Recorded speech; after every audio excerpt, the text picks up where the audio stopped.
Business Studies Chapter 4 Planning. Indian Oil Company Limited IOCL plans to energize with sustainability. Indian Oil is India's largest commercial organization. It is top-ranked Indian company in the largest Fortune Global 500 listing 2017. Indian Oil's vision is driven by a group of dynamic leaders who have made it a name to reckon with. With over 34,000 strong workforce, a Maharatna company, Indian Oil has been helping to meet India's energy demands and reaching petroleum products to every part of India for over 5 decades. It plans to increase its business operations all around the world. The company plans to invest rupees 20,000 crores in 2017-18 acquisitions and plans to expand overseas. The company, always believed to be ahead of the demand. Last year too, IOC has invested close to rupees 20,000 crore, including around rupees 16,000 crore in various Indian projects and on acquisition for upstream in Russia. In a noteworthy, between 2012-17, IOCL ended up investing around rupees 75,000 crore against the targeted planned investment of around rupees 56,200 crore. And invest all investments have been in refinery expansion, upgradation of quality of refineries, building new pipelines, getting more aggressive in petrochemical projects, setting up new natural gas facilities, etc. IOC is also looking at the overseas market. Recently, it was decided to open an office in Bangladesh, apart from talking to the government of Bangladesh on many accounts, especially regarding LPG and natural gas, where it is trying to take a linkage from IOC pipelines going up from Damra project and West Bengal border before finally connecting to Bangladesh network. For Nepal, IOC plans to build a pipeline between Motihari terminal of IOCL, which is currently coming up, and their own facilities inside Nepal. The company has already signed a memorandum of understanding MOU with Bhutan and looking at newly opening markets such as Myanmar.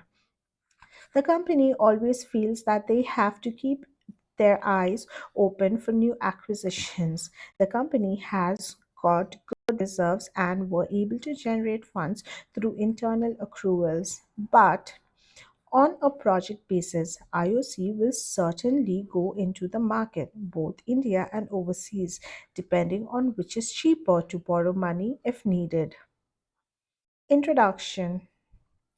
You have just read about the plans of Indian Oil Company Limited IOCL. Of course, these are broad statements given by the company and they have to be broken down into steps for implementation. This is an example of a company with a nationwide reach striving to be one of the top companies in India. Furthermore, every organization, whether it is government owned, a privately owned business, or a company in the private sector, requires planning. The government makes 5 year plans for the country. A small business has its own plans, while other companies have big plans, sales plans, production plans. All of them have some plans. All business firms would like to be successful, increase their sales, and earn profits. All managers dream of these and strive to achieve their goals. But to turn these dreams into reality, managers need to work hard in thinking about the future, in making business predictions, and achieving targets. Dreams can be turned into reality only if business managers think in advance on what to do and how to do it. This is essence of planning. Concept. Planning is deciding in advance what to do and how to do. It is one of the basic managerial functions. Before doing something, the manager must formulate an idea of how to work on a particular task. Thus, planning is closely connected with creativity and innovation. But the manager would first have to set objectives. Only then will a manager know where he has to go. Planning seeks to bridge the gap between where we are and where we want to go. Planning is what managers at all levels do. It requires taking decisions since it involves making a choice from alternative courses of action. Planning thus involves setting objectives and developing appropriate courses of actions to achieve these objectives. Objectives provide direction for all managerial decisions and actions. Planning provides a rational approach for achieving predetermined objectives. All members, therefore, need to work towards achieving organizational goals.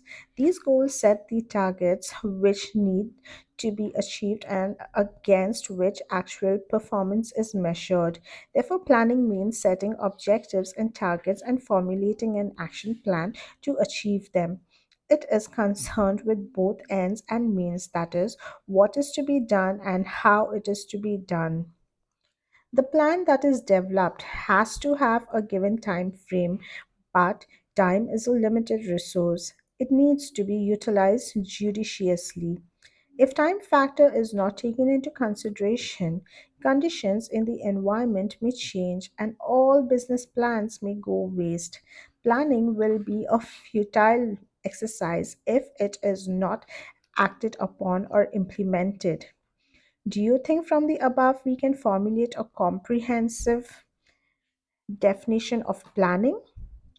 One of the ways to do so would be to define planning as setting objectives for a given time period, formulating various courses of action to achieve them, and then selecting the best possible alternatives from amongst the various courses of action available. Importance of planning. You must have seen in films and advertisements how executives draw up plans and make powerful presentations in boardrooms. Do those plans actually work? Does it improve efficiency? After all, why should we plan? These are numerous questions to which we would like to find solutions. Planning is certainly important as it tells us where to go. It provides direction and reduces the risk of uncertainty by preparing forecast. The major benefits of planning are given below. 1. Planning provides directions. By stating in advance how work is to be done, planning provides directions for action. Planning ensures that the goals or objectives stated so that they act as a guide for deciding what action should be taken and in which direction. If goals are well defined, employees are aware of what the organization has to do and what they must do to achieve those goals. Departments and individuals in an organization are able to work in coordination. If there was no planning, employees would be working in different directions and the organization would not be able to achieve its desired goals. 3. Planning reduces the risk of uncertainty.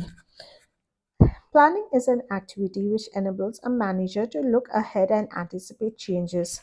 By deciding in advance the tasks to be performed, planning shows the way to deal with changes and uncertain events.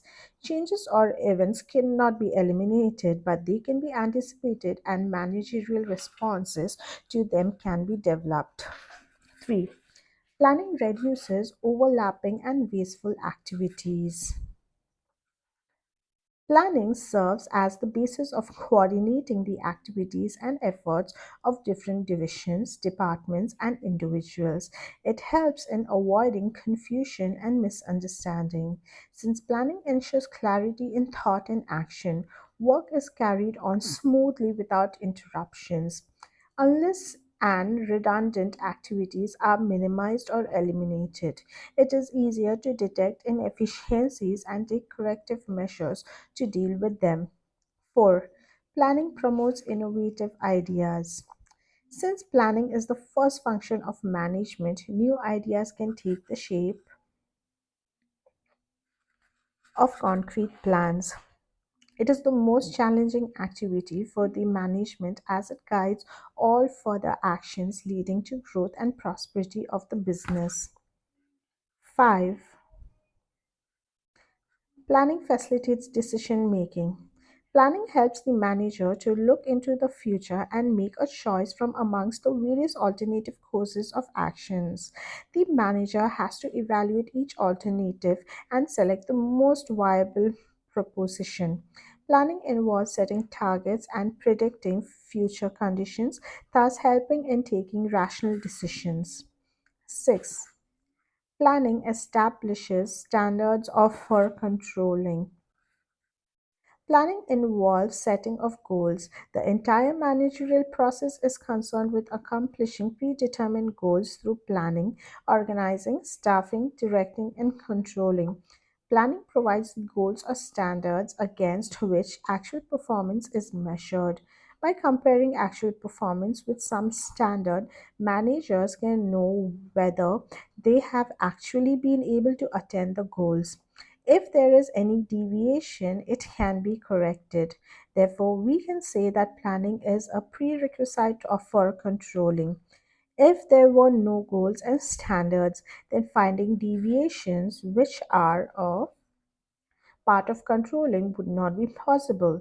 The nature of corrective action required depends upon the extent of deviations from the standard. Therefore, planning provides the basis of control. Features of planning. In the example of Polaris, the company has plans of expansion. Their objective is to increase the capacity so that they can employ 800 more professionals. Their target time is 6 months. The objective of the current year has also been clearly stated, which is to increase the capacity by 1,500 to 2,000 more professionals. Since planning is the primary function of management, they have set their objectives first. Thus, all businesses follow a set pattern of planning. You will be able to find some similarities in the features of planning and what you see in real life. Try and identify them. The planning function of the management has certain special features. These features throw light on the nature and scope. Planning 1. Planning focuses on achieving objectives. Organizations are set up with a general purpose in view. Specific goals are set out in the plans along with the activities to be undertaken to achieve the goals. Thus, planning is purposeful. Planning has no meaning unless it contributes to the achievement of the predetermined organizational goals. 2. Planning is a primary function of management. Planning lays down the base for other functions of management. All other managerial functions are performed within the framework of the plans drawn. Thus, planning precedes other functions. This is also referred to as the primacy of planning. The various functions of management are interrelated and equally important. However, planning provides the basis of all other functions. 3. Planning is pervasive. Planning is required at all levels of management as well as in all departments of the organization. It is not an exclusive function of top management nor of any particular department, but the scope of planning differs at different levels and among different departments. For example, the top management undertakes planning for the organization as a whole. Middle management does the departmental planning. At the lowest level, day to day operational planning is done by supervisors. 4. Planning is continuous. Plans are prepared for a specific period of time, maybe for a month, a quarter, or a year. At the end of the period, there is need for a new plan to be drawn on the basis of new requirements and future conditions. Hence, planning is a continuous process. Continuity of planning is related with the planning cycle. It means that a plan is framed, it is implemented, and is followed by another plan, and so on. Planning is futuristic. Planning essentially involves looking ahead and preparing for the future. The purpose of planning is to meet for the future events effectively to the best advantage of an organization. It implies peeping into the future, analyzing it, and predicting it. Planning is therefore regarded as a forward looking function based on forecasting. Though forecasting future events and conditions are anticipated and plans are drawn accordingly. Thus, for example, sales forecasting is the basis on which a business firm prepares its annual plan for production and sales. 6. Planning involves decision making. Planning essentially involves choice from among the various alternatives and activities. If there is only one possible goal or a possible course of action, there is no need for planning because there is no choice. The need for planning arises only when alternatives are available. In actual practice, planning presupposes the existence of alternatives. Planning thus involves thorough examination and evaluation of each alternative and choosing the most appropriate one. 7. Planning is a mental exercise. Planning requires application of the mind involving foresight, intelligent imagination, and sound judgment. It is basically an intellectual activity of thinking rather than doing because planning determines the action to be taken. However, planning requires logical and systematic thinking rather than guesswork or wishful thinking. In other words, thinking for planning must be orderly and based on the analysis of facts and forecast. Limitations of planning. We have seen how planning is essential for business organizations. It is difficult to manage operations without formal planning.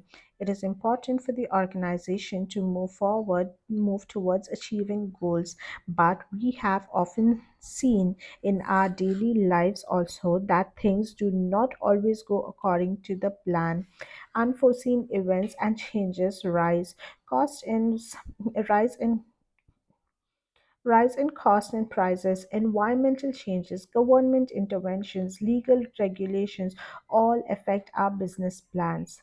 Plans then need to be modified. If we cannot adhere to our plans, then why do we plan at all? This is what we need to analyze. The major limitations of planning are given below. 1. Planning leads to rigidity. In an organization, a well defined plan is drawn up with specific goals in to be achieved within a specific time frame. These plans then decide the future course of action, and managers may not be in a position to change it. This kind of rigidity in plans may create difficulty. Managers need to be given some flexibility to be able to cope with the changed circumstances. Following a pre decided plan, when circumstances have changed, may not turn out to be in the organization's interest. 2. Planning may not work in a dynamic environment. The business environment is dynamic, nothing is constant. The environment consists of a number of dimensions: economic, political, physical, legal, and social dimensions. The organization has to constantly adapt itself to changes. It becomes difficult to accurately assess future trends in the environment.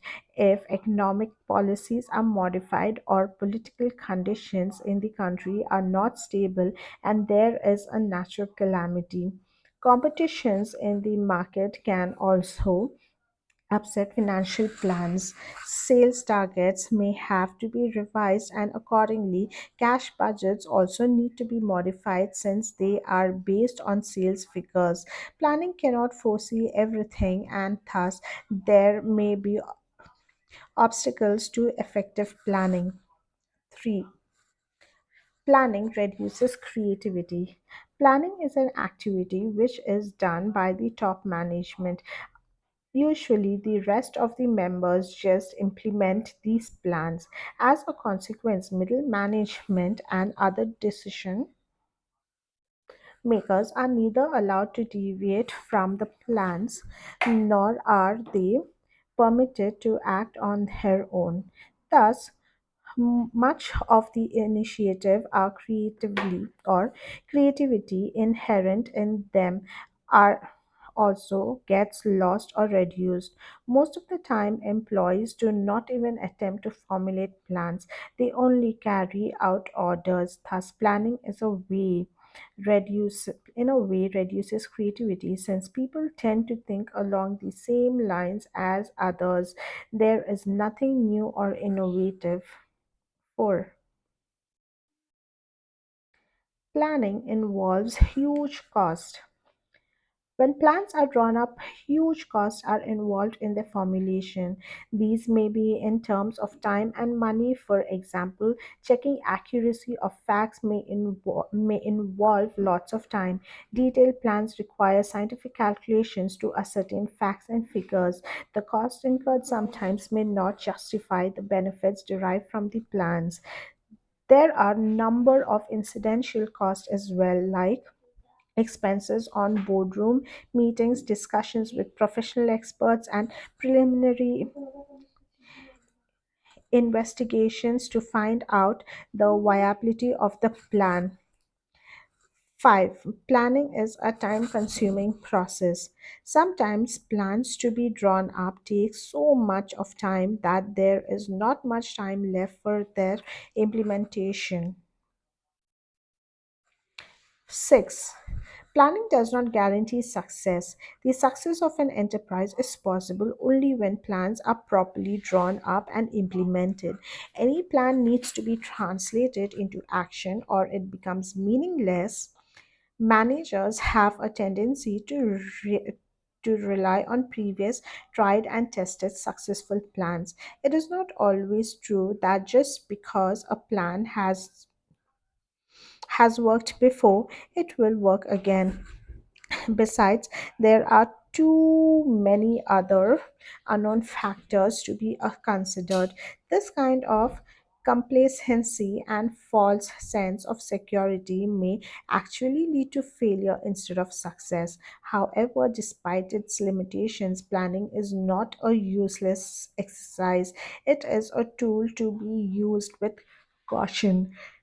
It provides a base for analyzing future course of action, but it is not a solution to all problems. Planning process. Planning, as we all know, is deciding in advance what to do and how to do. It is a process of deciding, of decision making. How do we go about making a plan? Since planning is an activity, there are certain logical steps for every manager to follow. 1.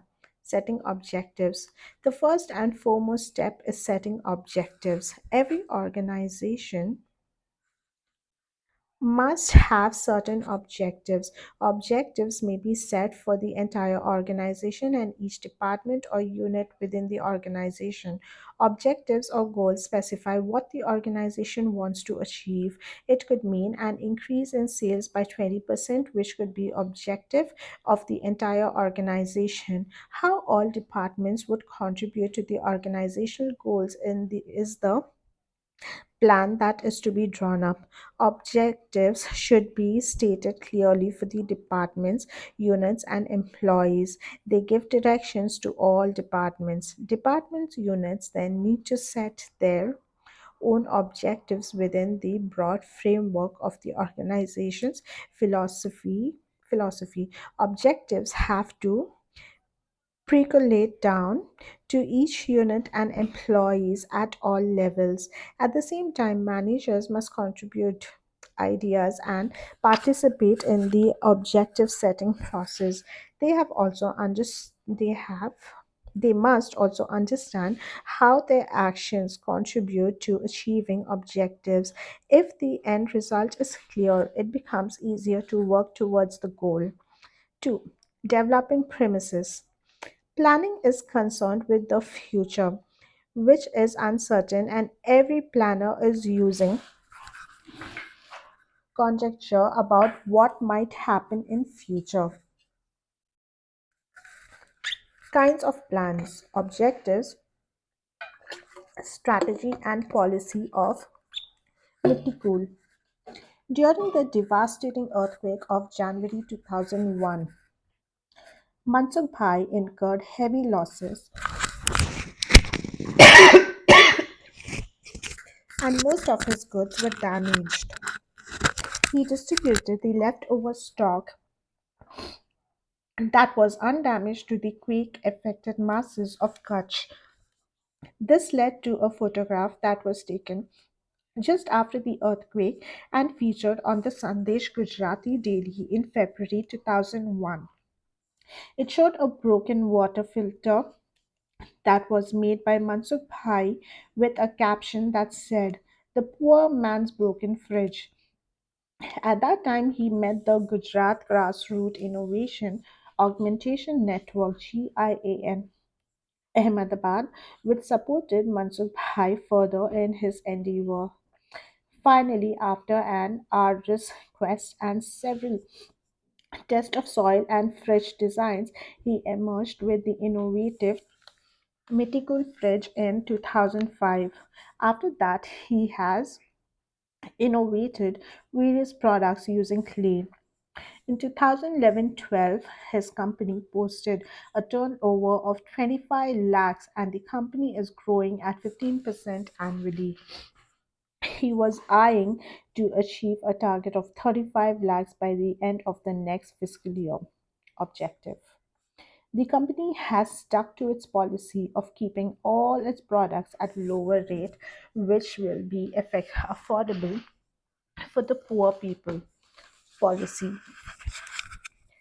Their future plans require starting a factory with the aid of the National Innovation Foundation at IIM Ahmedabad and making a Mittikul house.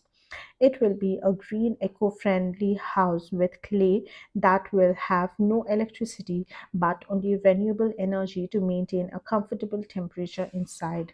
Strategy. Therefore, the manager is required to make certain assumptions about the future. These assumptions are called premises. Assumptions are the base materials upon which plans are to be drawn. The base material may be in the form of forecast, existing plans, or any past information about policies. The premises or assumptions must be the same for all, and there should be total agreement on them. All managers involved in planning should be familiar with and use the same assumptions. For example, forecasting is important in developing premises as it is the technique of gathering information. Forecast can be made about the demand for a particular product, policy change, interest rate, prices of capital goods, tax rates, etc. Accurate forecast therefore becomes essential for successful plans. 3. Identifying alternative course of action. Once objectives are set, assumptions are made, then the next step would be to act upon them. There may be many ways to act and achieve objectives. All the alternative courses of action should be identified. The course of action which may be taken could be either routine or innovative. An innovative course may be adopted by involving more people and sharing their ideas.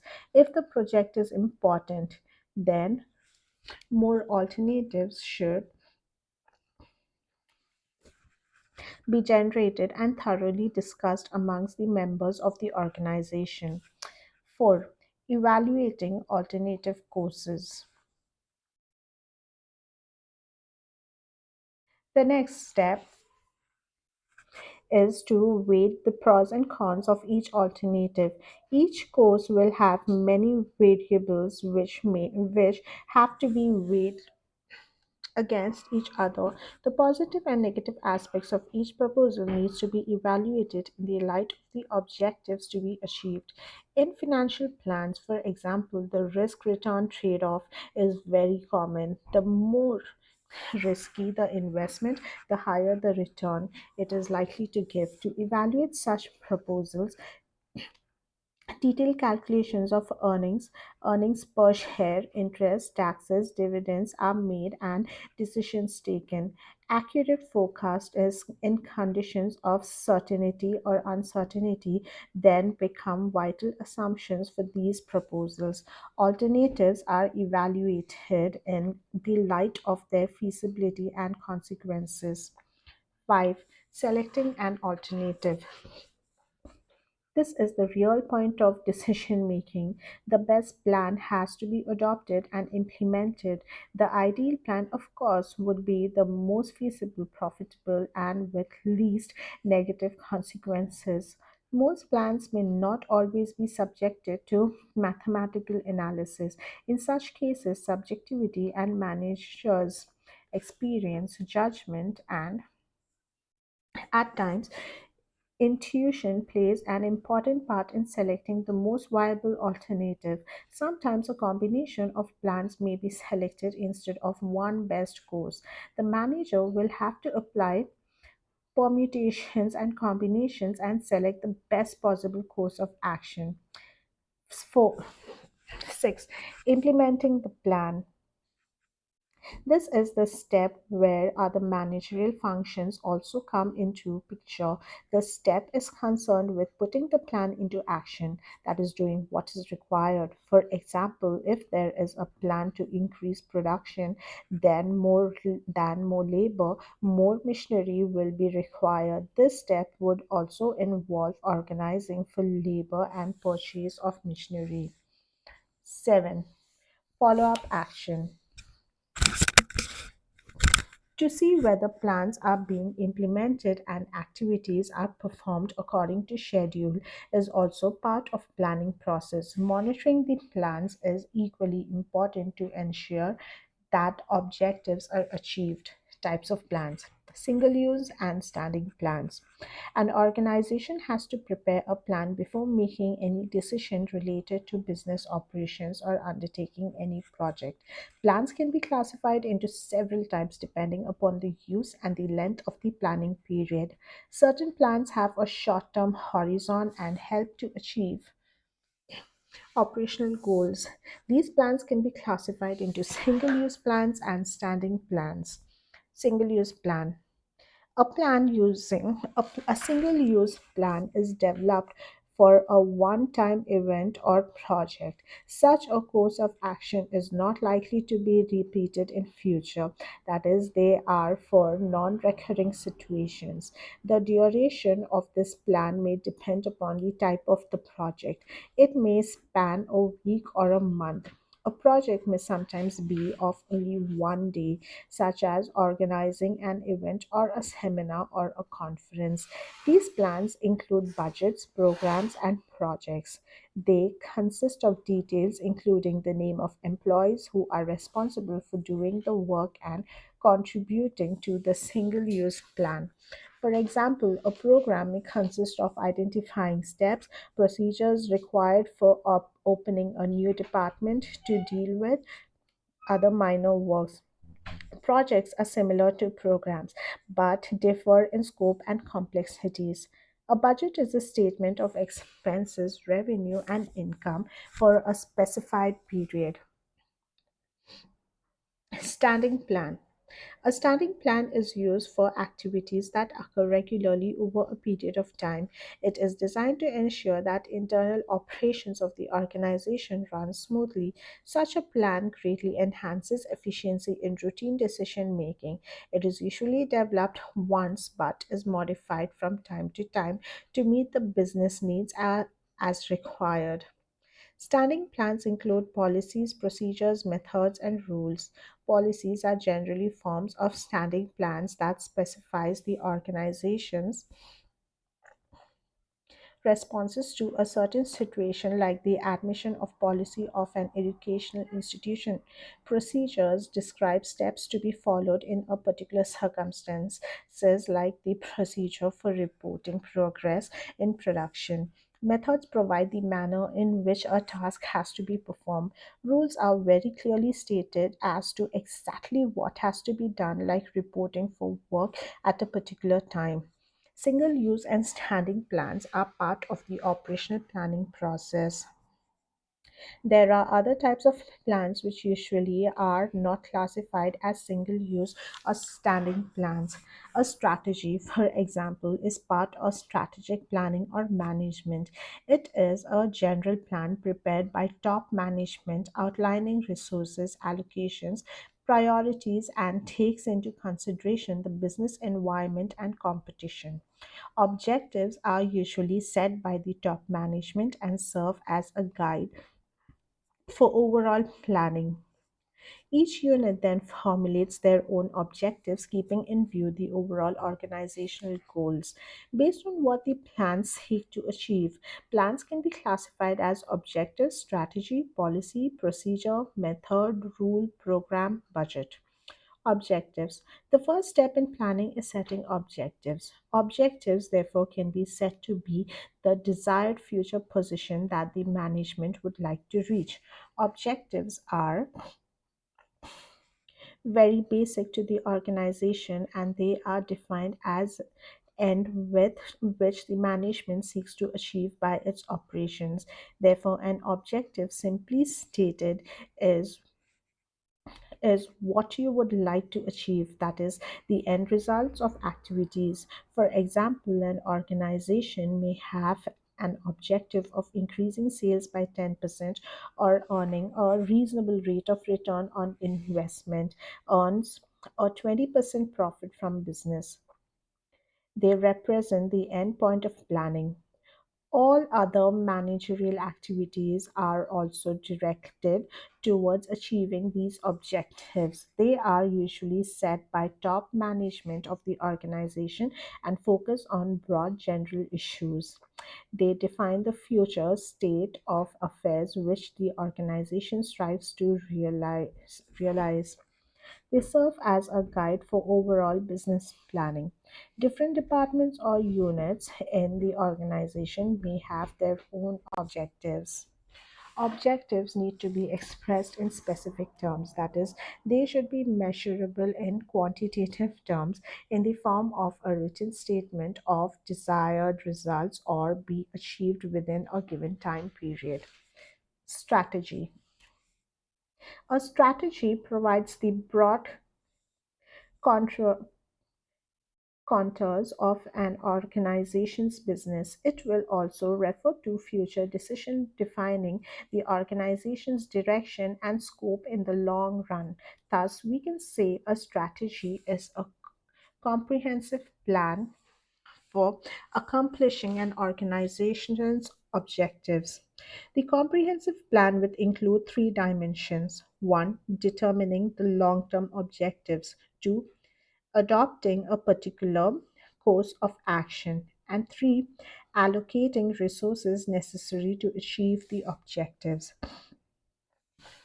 Whenever a strategy is formulated, the business environment needs to be taken into consideration. The changes in the economic, political, social, legal, and technological environment will affect the organization's strategy.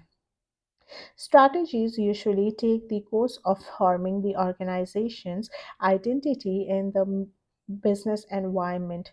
Major strategic decisions will include decisions like whether the organization will continue to be in the same line of business or combine new lines of activities with the existing business or seek to acquire a dominant position in the same market.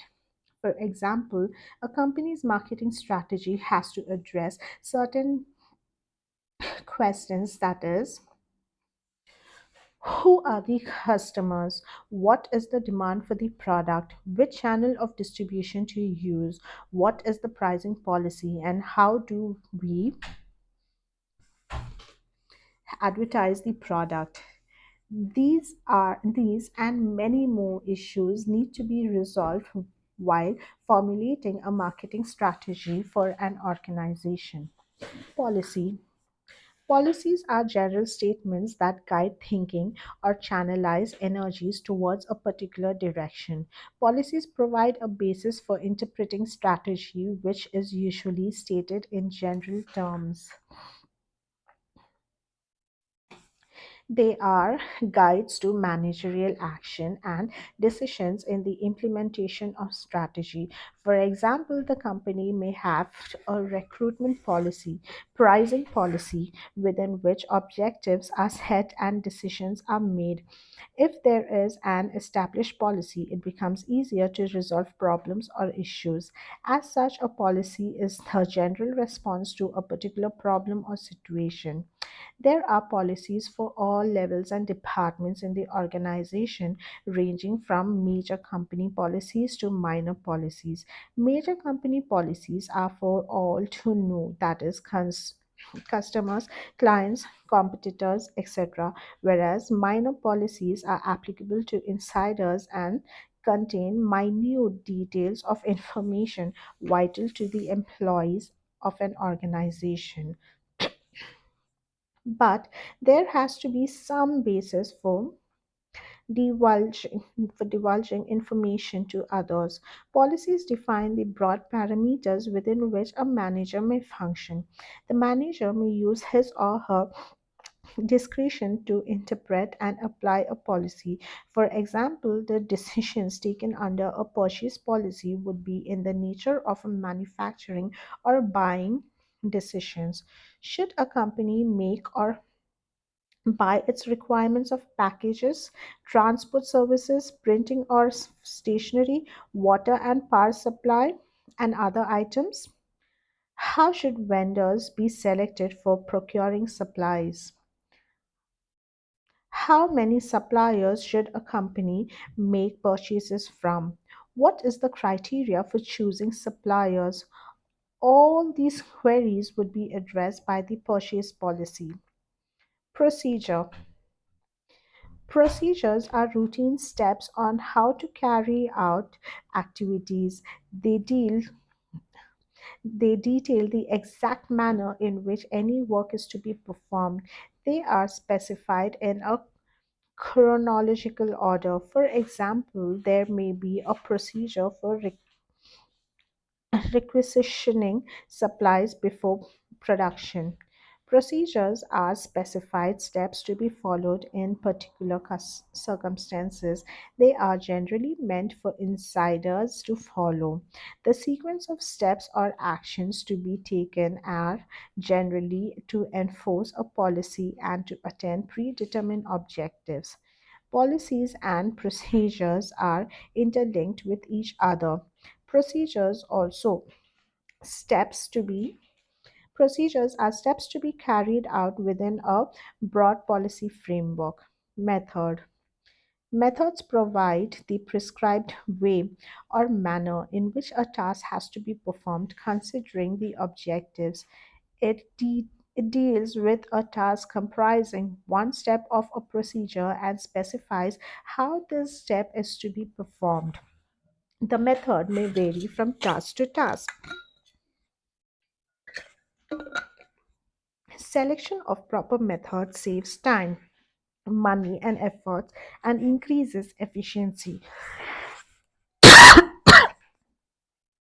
For imparting training to employees at various levels, from top management to Supervisory, different methods can be adopted.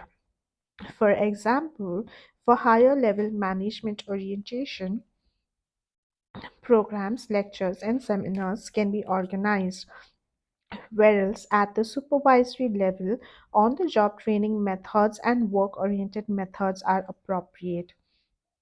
Rule Rules are specific statements that inform what is to be done.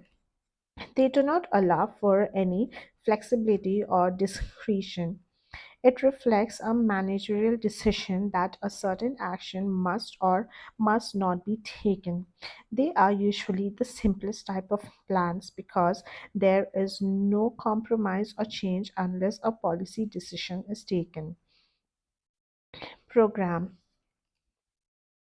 Programs are detailed statements about a project which outlines the objectives, policies, procedures, rules, tasks, humans, and physical resources required and the budget to implement any course of action.